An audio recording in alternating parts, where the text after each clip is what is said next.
If you don't want to rely on the slow built-in search function in Windows, this video will show you how to download and install Everything, a fast and lightweight Windows desktop search engine. To download this tool, open your web browser, then type Everything Download in search bar and press enter. From search results, look for the first result from voidtools.com and click on it. This will take you to the Everything Download page. From here, you'll see several installer options available. In my case, I'll select this 64-bit installer.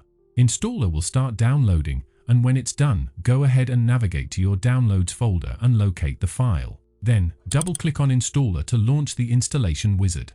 Select your preferred installation language, choose yours and click OK button. Read license agreement carefully, then click I agree to move forward. Default installation location works fine for me, so I'll click on Next button. On this screen, I will keep default selected options and click Next again. I'll also keep the default additional option selected, then click Install.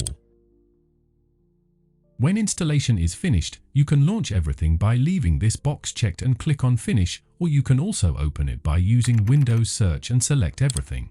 When Everything starts for the first time, it will scan your entire computer. Please wait for the scanning process to complete. Once scan is complete, you're ready to search for anything using the search box right here and experience much faster file searching on your computer. So that's how you can download and install Everything, the Windows desktop search engine, on your computer. Thank you so much for watching and have a wonderful day.